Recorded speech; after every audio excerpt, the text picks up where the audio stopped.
오래전에 우리 집에 낡은 자전거가 있었습니다. 제가 학생 때 타던 것이니까 세 발 자전거는 아닙니다. 두 발 자전거였습니다. 하루는 이 자전거를 타다가 페달을 밟았는데 자전거가 앞으로 나가질 않았습니다. 무엇이 문제인지 금방 알았습니다.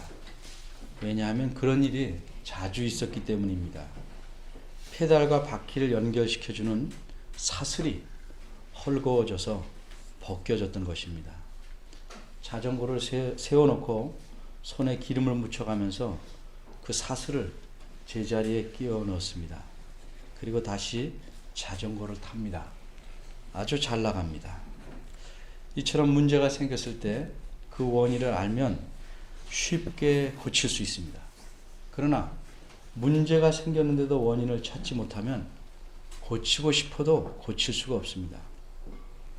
비가 조금만 심하게 와도 이 교회당 건물의 3층 복도에 빗물이 떨어집니다.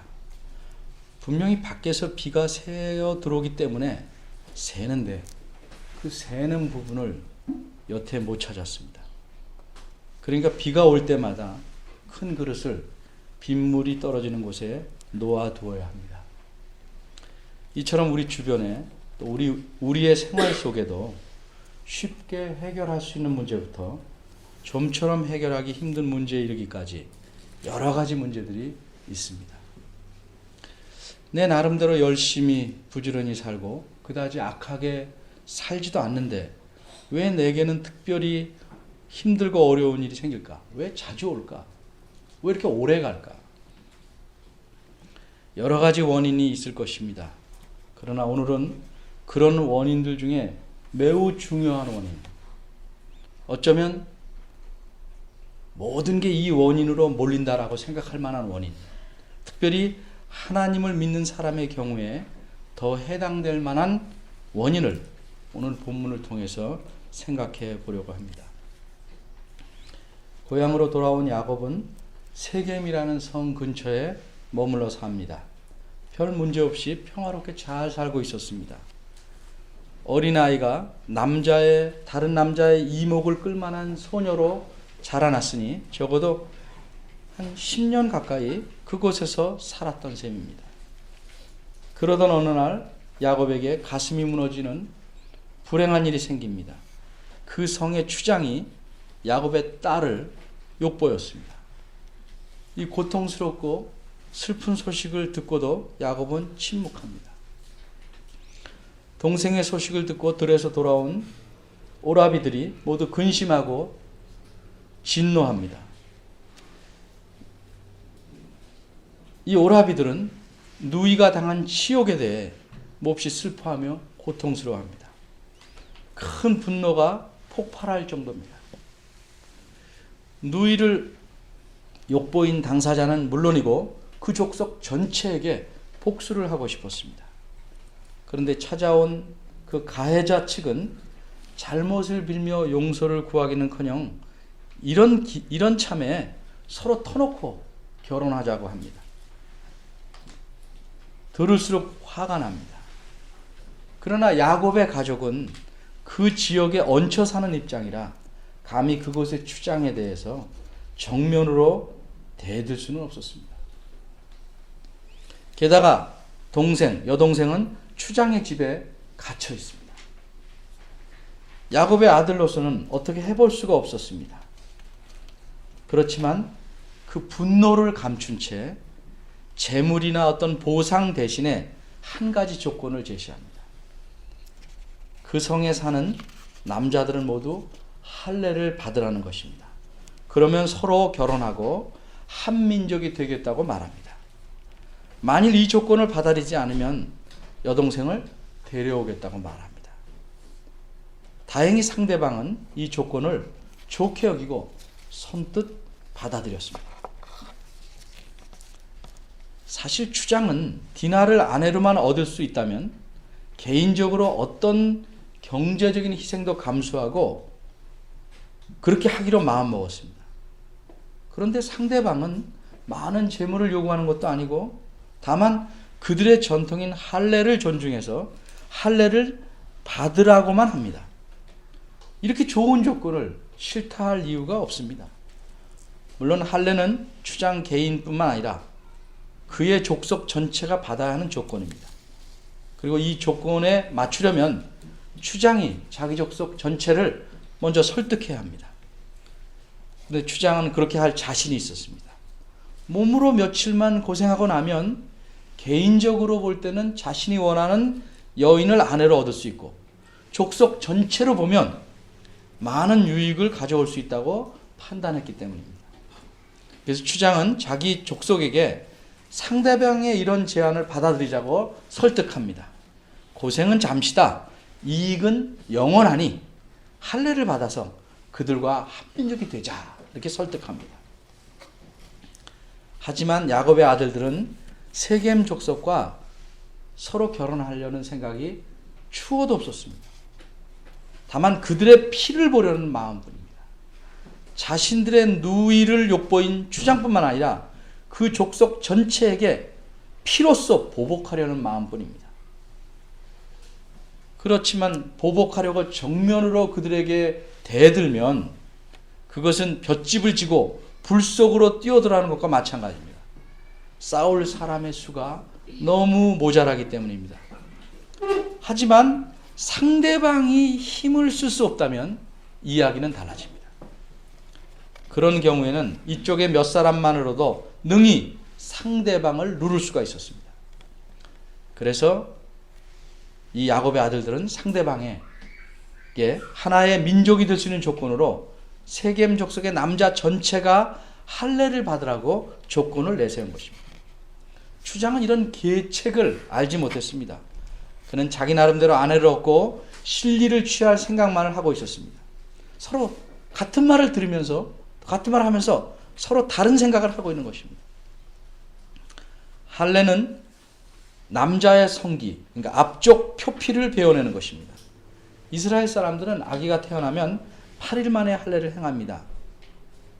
근데 아기 때 할례를 받지 못한 사람은 뒤늦게 그런 수술과 같은 일을 해야 되니까 그 고통이 점점 커지고 아마 3일쯤에는 몸을 움직이지조차 못할 만큼 고통이 커지는 듯합니다. 그러기에 야곱의 아들들은 그 셋째 날을 복수의 날로 정했습니다. 특히 디나의 친오빠인 시므온과 레위가 이 일의 주동자로 나섭니다. 두 사람은 칼로 세겜성의 모든 남자를 학살합니다. 추장과 그 아비도 죽이고 갇혀있던 여동생을 집으로 데려옵니다. 나머지 오빠들은 그 성을 노략하고 그 성의 어린아이들과 아낙네들을 사로잡아 옵니다. 이렇게 야곱의 아들들은 세겜 족속을 도륙하고 그 성을 쑥대밭으로 만들었습니다. 이것이 창세기 34장의 줄거리입니다. 어째서 이런 참혹한 이야기가 성경에 기록되어 있을까? 야곱은 위대한 신앙의 인물입니다. 만일 오늘날 어떤 존경받는 사람의 집에서 수치스러운 일을 겪거나 행했다면 이런 집안 방신을 기록으로 남기겠습니까? 그런데 왜 성경 말씀에는 이렇게 부끄러운 사실을 아주 속속들이 드러내는 거야? 신앙의 조상인 야곱의 체면이 있는데 그 망신스러운 것을 좀 덮어두지 않고 드러냈을까? 그 이유는 야곱과 그 가정 전체의 문제점이 무엇인가를 드러내서 후에 성경을 읽는 사람들에게 가르침을 주려는 목적 때문입니다. 이 목적을 염두에 두고 몇 가지를 생각해 보고자 합니다. 첫째로 이 야곱 집안의 문제점과 그 결과가 무엇인가? 이 점을 생각해 봐야 합니다. 사람이 함께 살다 보면 사소한 일들은 수없이 생기고 가라앉고 합니다. 그래서 그 집안의 문제가 사소한 일로 잘 드러나진 않습니다. 그러나 큰 문제가 생기면 다릅니다.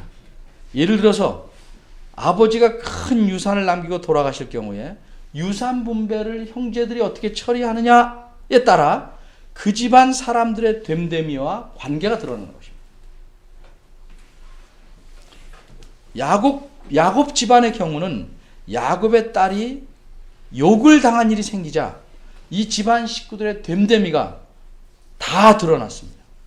우선 디나는 학자들의 의견에 따르면 그 당시 관습상 결혼할 만한 연령의 처녀는 홀로 다니지 않는 것인데도 이 성적으로 문란한 가난한 땅 사람들, 특별히 그 땅의 여인들을 홀로 만나러 갔으니 정숙하다고 보기에는 힘들다고 판단합니다.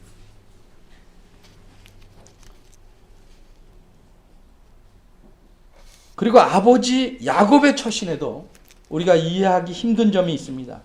야곱은 그런 소식을 듣고도 침묵했고 가해자와 그의 아비가 찾아와 여러 말을 하는 과정이나 아들들이 그 나쁜 일을 꾸미고 처리하는 과정에서도 한마디 말이 없었습니다. 아들들이 사륙과 약탈을 다 마치고 난 후에야 비로소 그들을 탓하는 말을 꺼냅니다. 왜 이렇게 침묵했는지 뚜렷한 이유는 알 수 없지만 분명히 드러나는 것은 아버지로서 주도권을 갖고 모든 상황을 처리하지 않고 뒤로 물러나 있었다는 사실입니다. 그런데 정말 이 집안의 심각한 문제는 아들들입니다. 세겜 성의 모든 남자를 죽인 것은 누이를 욕보인 데 대한 보복치고는 너무 지나치게 잔인하고 가혹합니다. 하나님의 약속을 믿고 언약을 계승해가는 집안 사람들이, 쉽게 말해서 예수님을 잘 믿는 신앙의 가정이 이방인들조차 정당하지 못하다고 보는 가혹한 복수를 행했으니 이는 더욱 악한 일입니다. 그것은 후에 하나님의 저주를 받아 마땅할 만큼 악한 일이었습니다. 복수라는 명분은 가졌으나 실상은 자신들의 잔악성을 고스란히 드러낸 일입니다. 또 재물과 사람들을 노력해옴으로써 자신들의 욕심을 채우려는 추한 모습도 잘 드러났습니다. 더구나 야곱이 잔혹한 사륙을 저지른 두 아들을 책망하자 그들은 자신들의 행동이 정당했다는 듯이 반문합니다. 자신들의 누이가 창녀 취급을 당했기 때문에 그렇게 복수했다는 것입니다. 자신들의 잘못에 대한 반성도 없고 자신들의 행동이 집안에 미칠 영향을 전혀 생각지도 않고 오로지 분노와 분노심으로 악한 일을 저질렀습니다. 그 결과 이 신앙의 집안은 앞날이 위태롭게 되었습니다. 이 야곱의 집에 멸망의 위기가 왔습니다. 둘째로 이 위기는 어떻게 해결되었는가? 야곱이 자신에게 닥친 위기에서 빠져나갈 길을 찾지 못하면 그 집안은 주변 여러 족속들의 공격을 받아서 멸망할 수밖에 없습니다. 그런데 야곱에게는 이 위기를 헤쳐나갈 뾰족한 수가 없었습니다. 기적이 일어나지 않는다면 야곱과 그의 집은 망하게 되는 것이 불보듯 뻔한 상황입니다. 그런데 놀라운 일이 일어납니다. 하나님께서 해결책을 말씀하십니다. 하나님께서 주시는 해결책은 어느 상황에서나 항상 최선입니다. 최선의 것입니다. 그런데 하나님의 해결책은 대부분의 경우 우리의 순종을 전제로 합니다. 바꿔 말하면 우리가 순종하지 않는다면 하나님의 해결책은 아무 쓸모가 없다는 의미입니다. 하나님의 말씀은 매우 구체적이었습니다. 이 원문의 느낌을 드러내기 위해서 35장 1절의 앞부분을 직역하면 이렇습니다. 하나님께서는 이렇게 명령합니다. 일어나라, 올라가라 베델로, 그리고 머물라 거기, 그리고 만들라 거기에 단을. 일어나라, 올라가라, 머물라, 만들라, 계속 명령으로 말씀합니다. 하나님께서는 야곱에게 더 이상 세겜에 머물러 있지 말고 당장 그곳을 떠나서 베델로 올라가서 제단을 쌓으라고 명령을 내리신 겁니다. 야곱과 그 집은 주변의 여러 족속들로부터 공격을 받아서 멸망할 위기에 처해 있습니다. 그런데 하나님께서 어떻게 이렇게 한가할 때나 말씀하실 만한 명령을 내리시는 걸까? 집에 일이 나는데 교회 가서 예배해라. 너무 한가롭지 않습니까? 너무 상황이 안 맞는 것 같지 않습니까? 하나님은 정말 야곱이 처한 위기 상황을 모르시는가? 아니면 그것이 위기 상황을 벗어날 최선의 대책이기 때문에 그렇게 말씀하신 것인가? 사실 야곱은 당장 세겜을 떠나고 싶어도 쉽게 떠날 수가 없습니다. 주변의 적들이 혹 공격해 올 경우에 그 지형과 상황을 잘 아는 오래 살던 곳에서 방어하는 것이 집안 전체를 이끌고 급하게 이동하면서 방어하는 것보다 훨씬 유리할 것이기 때문입니다. 그래서 야곱은 떠날 수도 없고 머물 수도 없는, 떠나고 싶은데 떠날 수 없는 진퇴양난의 상황에 빠져 있습니다. 그런데도 하나님께서는 아무런 추가 설명이 없으신 채 당장 가족 모두를 데리고 세겜을 떠나서 약 100리길 밖에 있는 베델로 가서 제단을 만들라고 명령하십니다. 도대체 어쩌라고 이리 하시는 겁니까? 그러나 야곱은 하나님께서 밑도 끝도 없이 말씀하시는 것 같아도 그 말씀대로 순종하기만 하면 된다는 사실을 경험으로 잘 알고 있었습니다. 그가 형을 피해 도망칠 때부터 다시 가나안 땅에 돌아올 때까지 적어도 20년 동안 야곱은 하나님을 철저히 경험했기 때문입니다. 그래서 야곱은 되묻지 않고 즉시 순종합니다. 어떻게 되었습니까? 35장 5절에 보니까 그들이 발행했으나 떠났으나 하나님이 그 사면 고울들로 크게 두려워하게 하신 거로 직역하면 하나님의 공포가 주변 사면 고울들 위에 있었으므로 그들이 야곱의 아들들을 추격하지 못했다. 이렇게 말합니다. 야곱의 아들들을 추격하는 자가 없었더라. 이처럼 야곱의 집안이 위기에 내몰릴 만큼 집안 사람들의 문제점들이 많아도 하나님께서는 자기 백성을 보호하시고 위기를 모면할 길을 반드시 주십니다. 게다가 창세기 35장 9절 이하에 쭉 나온 것처럼 하나님은 자기 말씀에 순종하여 하나님에게로 돌아오면 복도 주십니다. 어떻게 보면 하나님은 벨도 없으신가? 근데 하나님은 그런 분입니다. 그런데 이런 하나님의 모습은 창세기 35장 1절에서 15절에서 강조하고 있는 모습입니다. 이런 하나님 모습은 2007년과 2001년에 각각 하나님의 권고, 오래전 약속이라는 제목으로 창세기 35장 1절에서 15절을 제가 설교할 때 이미 말씀드렸습니다. 오늘 본문은 여러분이 아시다시피 창세기 35장 1절에서 15절이 아니라 창세기 34장입니다. 동전의 앞면이 아니라 뒷면입니다. 이어진 이야기지만 뒷면을 우리가 오늘 생각하고 있는 것입니다. 그래서 창세기 34장에서 드러내려고 하는 것은 창세기 35장 1절에서 15절과는 좀 다릅니다. 오늘 본문은 야곱 집안에 일어난 충격적인 사건을 소개하는 것입니다. 이 사건을 통해서 집안 사람들의 문제점들을 드러냅니다. 그리고 이 문제점이 어디에서 생겼는지 그 원인을 찾아보도록 성경을 읽는 사람이 찾아내도록 앞뒤로 단서들을 제공합니다. 그래서 셋째로 생각할 것은 이런 문제가 생긴 근본적인 원인이 무엇인가 하는 점입니다. 오늘 본문에서 야곱 집안의 문제점들은 여러 가지로 나타났습니다. 딸은 정숙하다고 보기 어렵습니다. 야곱은 무책임하였습니다. 아들들은 하나님 백성의 표시인 할례를 교묘하게 이용해서 상대방을 속였습니다. 그리고 세겜성의 모든 남자들을 죽이고 여자들과 어린 가족들을 사로잡아서 지나치게 잔인하도록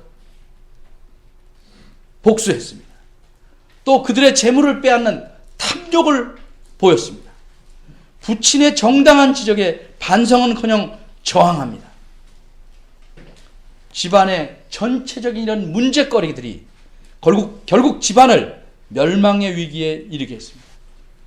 이제까지는 안 그럴 것처럼 보였던 이 집안이 사실은 콩가루 집안이라는 것이 크게 드러난 것입니다. 그러면 이런 문제가 생긴 근본적인 원인은 무엇인가? 물론 여러 가지 이유들이 있을 수 있습니다. 가정교육의 문제라든지 부부간의 화목의 문제라든지 주변 환경의 영향이라든지 아버지가 너무 엄하다든지 별 이유들을 다 생각할 수 있지만 이 문제의 근본적인 원인을 찾아보려면 창세기 34장 이 내용이 위치한 자리를 잘 살펴봐야 합니다.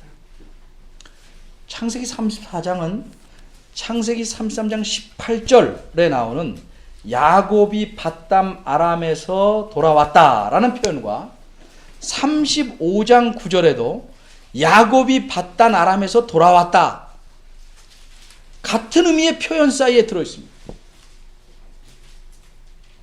돌아왔는데 또 돌아왔다. 밧담 아람에서 야곱이 돌아왔다. 왜 양쪽 사이에 이 말이 들어있을까? 바꿔 말하면 야곱이 지리적으로 육체적으로 보면 분명히 밧담 아람에서 가나안 땅으로 돌아왔습니다. 33장 18절. 그런데 하나님과 약속의 측면에서 보면 그가 아직 베델에 오지 않았기 때문에 밧담 아람에서 돌아온 것은 아니라는 사실입니다. 그러니까 돌아는 왔지만 아직 돌아오지 않은 이 중간에 창세기 34장이 들어있습니다. 그래서 하나님과의 약속을 지키지 않고 미루고 있을 때 이런 위기가 왔음을 보여주는 것입니다. 이렇게 생각하는 것이 분명하다는 것은 하나님께서 위기에 처한 야곱에게 말씀하신 해결책 35장 1절에서 더욱 뚜렷이 드러납니다. 하나님께서는 위기의 해결책으로 야곱을 거기서 번쩍 들어서 옮겨주신 것 아니고 일어나 베델로 올라가 내게 단을 쌓아라 이렇게 말씀했습니다. 무슨 뜻입니까? 전에 내가 베델에서 내게 한 약속을 지켜라 이런 뜻입니다.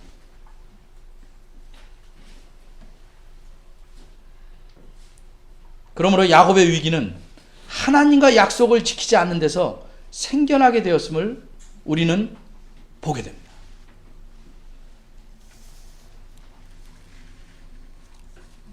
인간사의 모든 일들이 이 원인이 아마 주된 원인일 것 같습니다.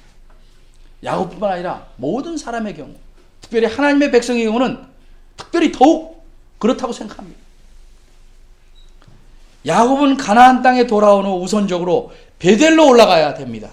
야곱이 20년 전 가나안 땅에서 하란으로 도망칠 때, 밧담 아람으로 도망칠 때 하나님께서 베델에서 그에게 나타나셨습니다. 그리고 야곱이 아브라함 언약의 계승자임을 확인해 주셨습니다. 그리고 앞으로 베풀 놀라운 은혜도 약속하셨습니다. 야곱은 그 은혜에 너무 감사해서 자신도 하나님 앞에 맹세하며 이렇게 약속합니다.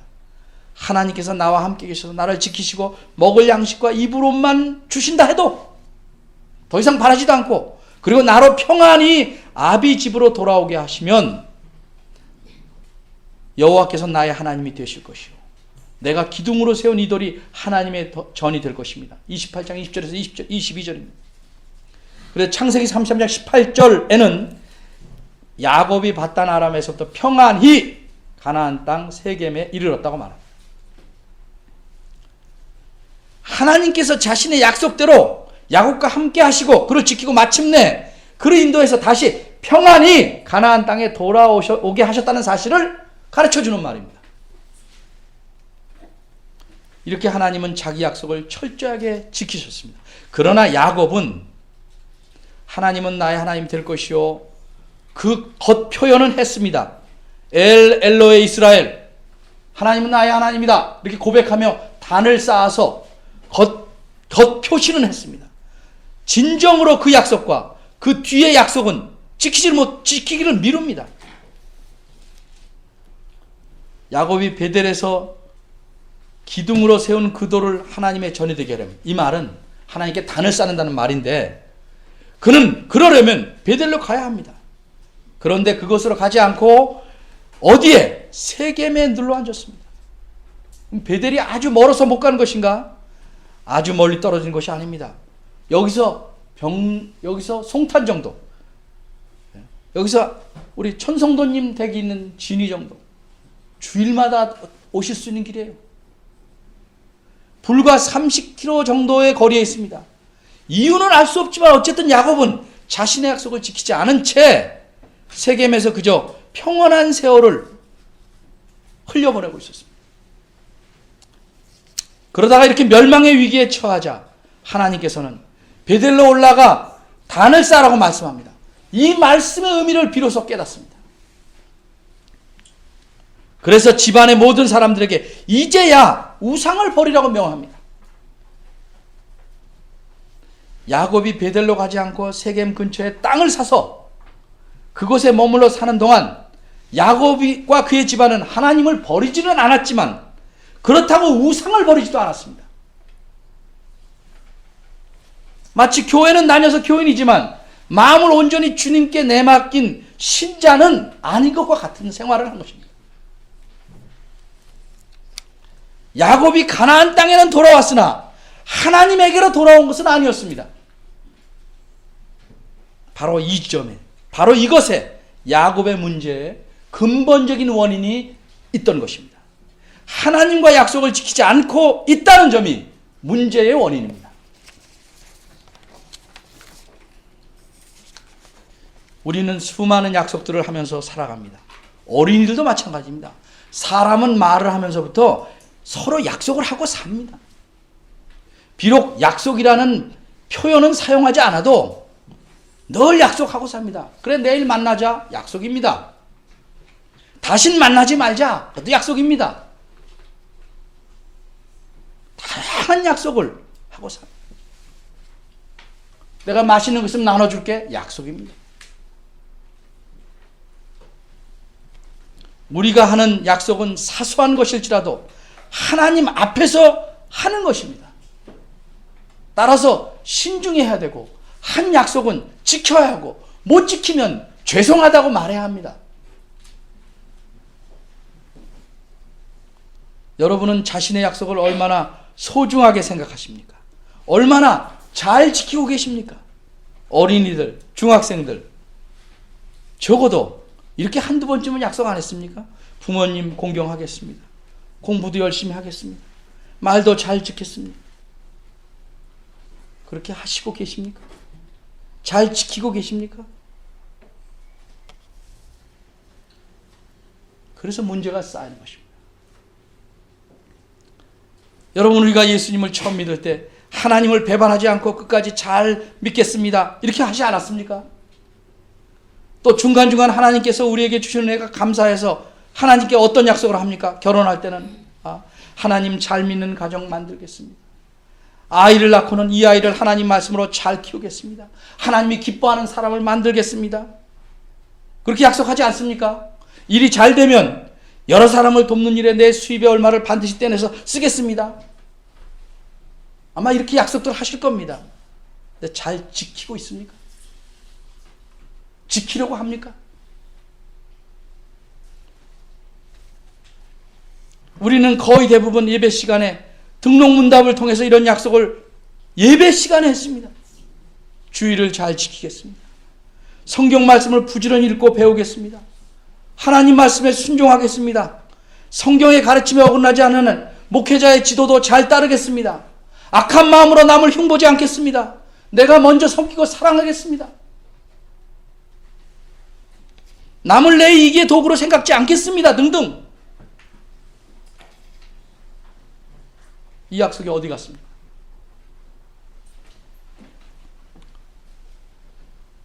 부모가 자식에게 신뢰를 잃지 않으려고 자녀에게 한 약속을 힘써 지키려고 한다면 예배 시간에 많은 증인들 앞에서 행한 약속도 그렇게 해야 올바른 것 아닙니까?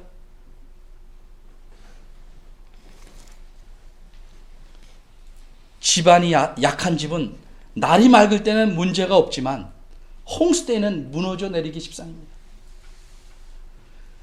이처럼 우리가 하나님과의 약속, 하나님 앞에서 한 모든 약속을 지키지 않고 있을 때 문제가 생기면 우리는 위기에 빠집니다.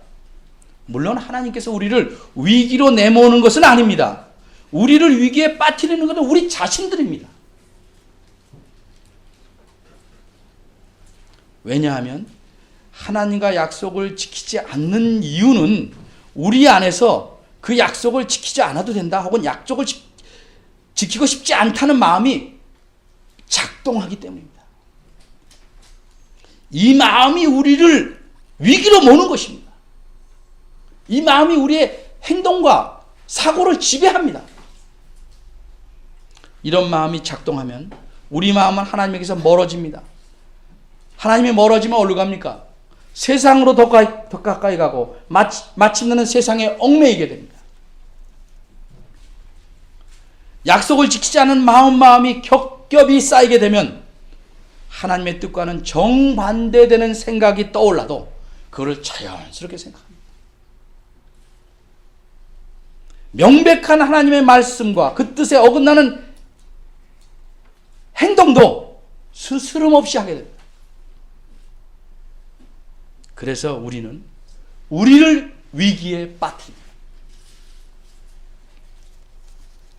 물론 하나님께서는 우리가 위기에 빠져서 절망에 이르게 되면, 피할 길이 없게 되면 그 곤혹스러움을 보시고 불쌍히 여기셔서 피할 길을 주십니다. 그거 분명합니다. 그러면 그때까지 계속 위기 속에 빠져서 고통스럽게 지내야 좋겠습니까? 그런 고통스러운 위기에 계속 빠져 있는 것이 옳은 것입니까? 그러기에 오늘 본문은 우리를 위기에 빠지게 만드는 근본적인 원인을 우리가 파악하고 그 원인을 없애라는 의도에서 33장과 35장 사이에 야곱 가정의 문제를 얘기하고 있는 것입니다. 우리가 보듯이 야곱의 경우는 하나님께서 야곱 스스로 문제점을 깨닫도록 놓아두시다가 자기 힘으로 빠져나올 수 없는 위기에 처하자 그에게 직접 말씀하셨습니다. 베델로 올라가라. 거기서 단을 쌓아라.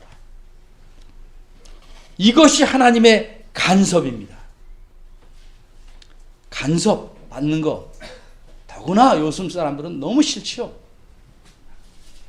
그러나 하나님은 간섭하십니다.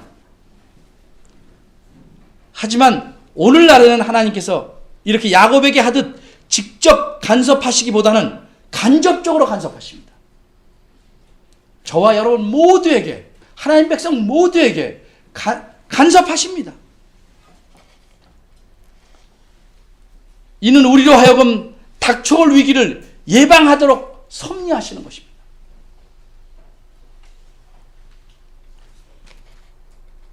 이렇게 간섭하시는 방법 중 하나는 우리로 하여금 하나님 말씀인 성경을 읽고 듣고 배우고 깨달아서 순종함으로써 위기를 예방하게 하십니다. 그러기에 성경 말씀에 귀를 기울이지 않은 자는 문제가 없는 것 같이 보일 때는 평온하게 살 수 있으나 위기가 닥치면 무너집니다. 예방할 수 있는 삶의 위기를 예방하지 못해서 결국에는 피눈물을 흘리고서야 하나님의 은혜로 겨우 빠져나오게 되는 것입니다. 또 하나 중요한 방법은 하나님께서는 여러 사람들, 즉 우리 주변의 사람들, 특히 믿음의 식구들의 충고를 통해서 간섭하십니다. 하나님의 간섭도 싫은데 다른 사람들을 통해서 주시는 간섭은 더더욱 싫을 수밖에 없습니다. 이해합니다. 저도 그런 간섭 별로 좋아하지 않습니다. 왜냐하면 사람들의 간섭은 하나님께서 직접 하실 때처럼 매끈하지도 않습니다. 또 그다지 권위도 없어 보입니다. 그 간섭하는 그것이 내 사정을 제대로 파악하지 못한 채 간섭함으로 듣다 보면 억울한 면도 너무 많습니다. 그러나 그렇다고 할지라도 우리가 하나님께서 우리의 삶에 간섭하신다는 섭리를 믿는다면 우리 신앙의 식구들의 간섭을 기꺼이 잘 받아야 합니다. 그렇지 않으면 우리는 훨씬 자주 위기에 빠지고 더 많은 눈물과 고통을 당하게 되기 때문입니다. 자신의 문제점을 스스로 다 파악하는 사람이 어디 있겠습니까? 서로 간섭하고 돕고 사는 것이 교회를 이루는 사람의 특권이고 책임이고 의무입니다. 내 삶의 문제가 무엇인지 냉정하게 살펴보십시오. 그래도 다 알지 못합니다. 그러니 마음을 열고 신앙의 식구들을 통해서 임하는 하나님의 간섭을 감사함으로 받으십시오. 부디 여러분 모두가 이런 하나님의 간섭을 통해서 삶의 고통스러운 위기에 처하지 않게 되기를 바랍니다. 기도하겠습니다. 우리의 삶을 주장하시는 하나님, 우리가 완고하고 그러면서 연약하고 그러면서 헛된 자존심이 많아서 홀로 살아가려는 헛된 노력들을 많이 합니다. 하나님께서 우리의 아픈 점과 약점들을 다 아셔서 교회로 묶어주시고 함께 살아가게 하셨습니다. 이 섭리를 잘 받아들이게 하시고 서로에게 아프고 눈물이 나고 힘들지라도 서로를 사랑하고 그 진심을 이해해서 서로를 통해서 하나님의 간섭을 잘 받고 하나님 앞에 바로 서는 우리들 교회 되도록 복 주시기를 바랍니다. 예수님의 이름으로 기도합니다. 아멘.